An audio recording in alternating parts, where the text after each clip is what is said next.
Upstairs at Froelich, show 100, reel 1. No, you. So, this is Upstairs at Froelich. If you get the reference, you're cool. If you don't, you're square. Square, baby, square. And I'm David Lawler, and I'm joined by John Froelich, and we're upstairs. So, picture it like this. I was trying to picture the scene. Think Fonzie's apartment that was above the garage on the Cunningham property in Happy Days. That's where we are. And we're going through videotapes, and we're going through our collections of Blu-rays, DVDs, and videotapes, and we're talking about them on this show. And we dig up something. We try to dig up something that at least one of us owns, and we can talk about it. Like for the introductory for the next episode where we actually get into it, because this episode all we're doing is stating the premise, and there is my cat making a guest appearance again. Bad kitty. Always making one of my cats there. This is the loud one. So what we're going to do in this episode is explain what we intend to do, so that we don't ever have to explain it again. That way we can just, for each episode we just launch right into what we're doing, because I want to keep it a short show, because I find that people's attention wanders after, say, 15 to 20 minutes. So, we keep it short and sweet, and then people can just sort of listen to it at their leisure. I will say this, though. I was playing Hot Shots Golf last night, and I was listening to some of your old Frequent Wire podcasts in the background while I was playing golf. Oh, cool. Which ones were you listening to? The Siskel and Ebert ones. Yes. We need to get back to that at some point. Mr. Anderson's on sabbatical right now. He decided to go contact the spirits of the dead with the Tibetans, and he's up on the top of a mountain somewhere. I thought he was going to use the Necronomicon. No. I discouraged using the Necronomicon because... I guess Bruce Campbell's going to just hold on to that for the rest of his days. It's all good, though. Yeah. In his other hand, because as we know, he only has one hand. Must suck jerking off if I was him. Oh, God. Yeah, hopefully he's ambidextrous. With that one that that those medieval people made for him, that hand. He had some groovy. Yeah. Oh wow, what an awesome thing. So we want to pick stuff that people don't talk about that much, like let's say the movie Student Bodies, which I know only a little bit of because I remember seeing it a while back, but I was unable to find any way to look at it now unless I actually went ahead and bought something. And what was the other one? Oh, the other one I picked up was Johnny Dangerously on DVD. And there'll be some video installments of me opening some of this stuff so that we can see. Actually, my daughter will be the hand model for these, and I'll just photograph her because I'm too lazy to grab the tripod. And I've got like 3 of them. The one I think I'm most looking forward to is Over the Brooklyn Bridge when we talk about that. Which I was absolutely shocked that... I mean, I thought, because when you buy stuff from sellers, they tell you it's brand new. Sometimes they'll try to scam you by re-shrink wrapping it and making it look factory sealed. But this is an actual factory sealed, brand new, yet 34-year-old copy of Over the Brooklyn Bridge from MGM UA Home Video in the big gray box.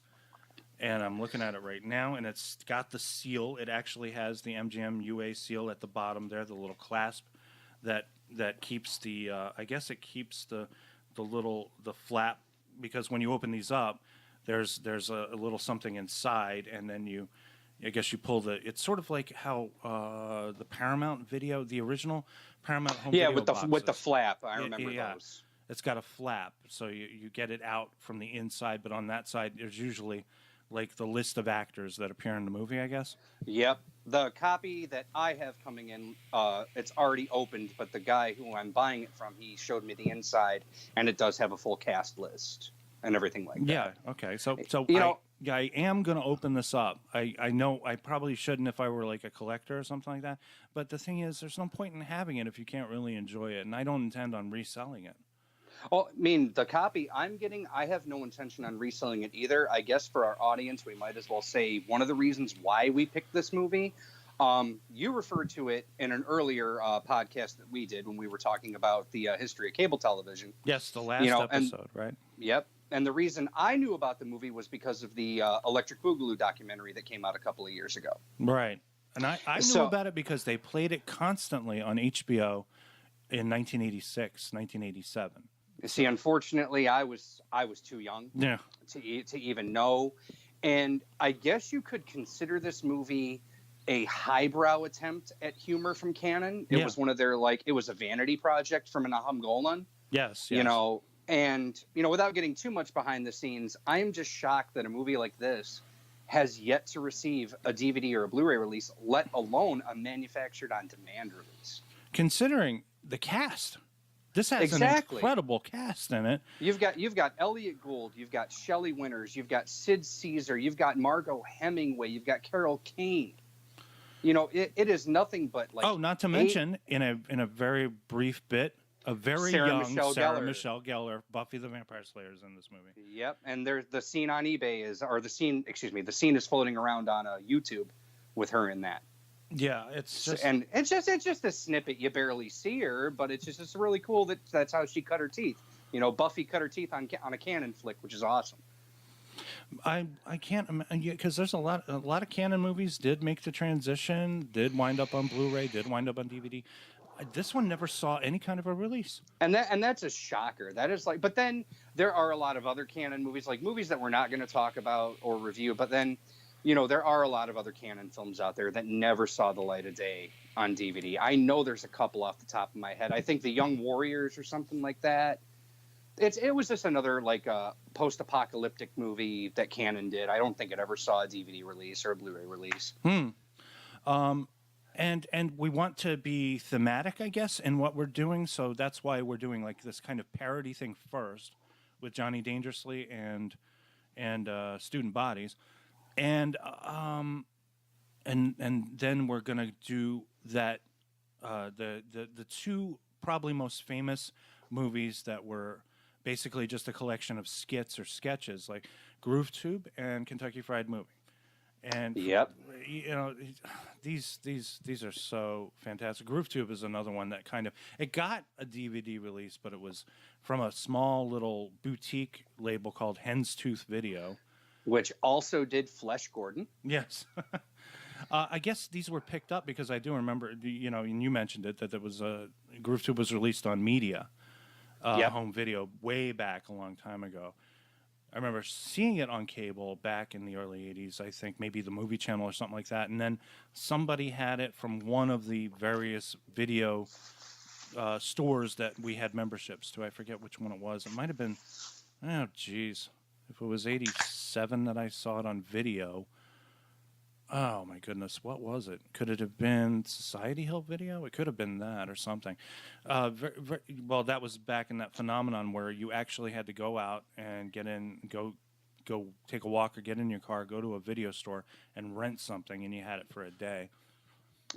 I miss those days. I don't know about you, but I sure miss them. You know what? It was really fun when you were a kid because especially if you had two VCRs, because you could just take it, rent it, dub it, and bring it home. Forbidding Macrovision. Fortunately for you, Macrovision really wasn't a thing until 1989, 1990. For me, Macrovision was already in full effect by the time I was a teenager. I remember being heartbroken because the first title I could not record was Back to the Future. When that came out on video, that wound up being a Macrovision title. But we had a friend who had one of those little boxes that you could do some fine tuning on, and they made a copy, but it wasn't a great copy though. My ex-girlfriend's dad, he was the dubbing master. He could do it all. Like, he had the cheater box, he had everything. He could actually transfer DVD to VHS. He was that good. This is before the recording machines came out. Mm-hmm. Like, he had all the equipment to do that. I remember back when I was in high school for extra credit, our high school didn't have DVD players yet, and my teacher wanted to play The Insider with Russell Crowe. Mm-hmm. And I said, well, I think I can get a copy of it for the classroom. And he said, hey, if you can get a copy, go right ahead. Called up my girlfriend's dad, rented the DVD, and he made a copy, and I brought it to school. Oh, cool. So, yeah, fun days. You know what I could do if I really wanted to? An acquaintance of ours, Gino Cuddy, runs a channel on YouTube where he finds these obscure titles, even titles you've never heard of, and captures them, I guess, and puts them up on the on his channel. Sometimes he get hit with copyright strikes, but other times he doesn't, because a lot of times the stuff isn't available, and no one will ever do anything to make sure. Right, you'll never know who has the rights to it or anything so like that. Yeah, I could take over the Brooklyn Bridge and just do a 1-to-1 capture on my computer, because I have a FireWire thing, and I can just run it in there and do that.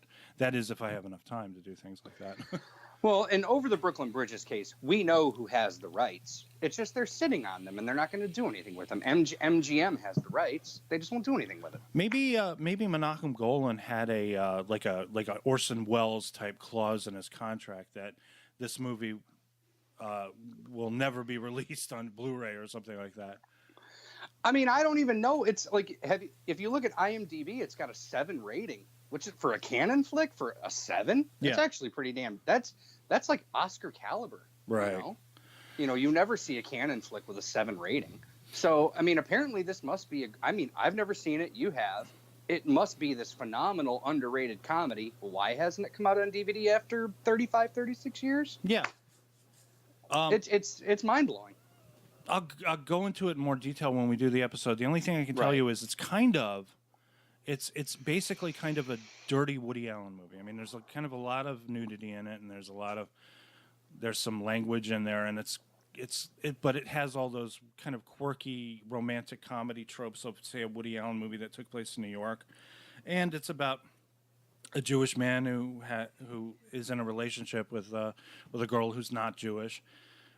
So it's going to have all of that kind of stuff in it, but it's rather saucy. So, you know, and it has an R rating, and it's. Well, I am looking forward to it. As soon as we're done with this podcast, I'm going to hit up the guy I bought it off of and ask for my tracking number. Mm-hmm. Okay. So, and then, okay, what else? Okay, at the end of every episode, I pluck out the Warner clamshell, and I'll talk about a certain title for about a minute, and that'll just about end it. I just hope that people enjoy all the hard work I'm going to be doing on this show.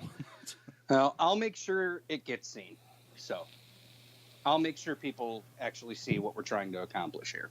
Okay.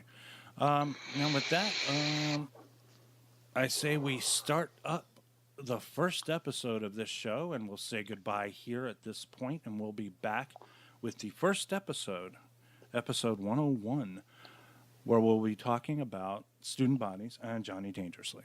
And good night. All right. Good night. Okay, what Regan is holding here is the Warner Home Video clamshell for The Killing Fields. It was a movie that was made in 1984. It was nominated for several.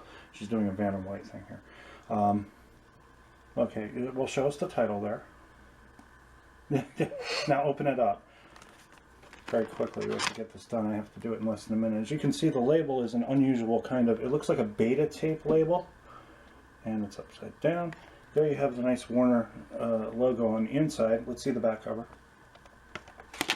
It was nominated. It was directed by Roland Joffe. I believe that Hang S. Nor won the Oscar for it when he was in the movie playing Dips Pran, or whatever his name was. I forget his name.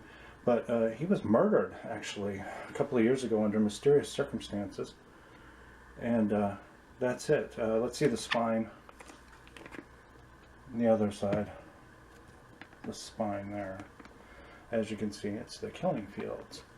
And this tape was made, I guess, in 1985 or 1984. Thank you.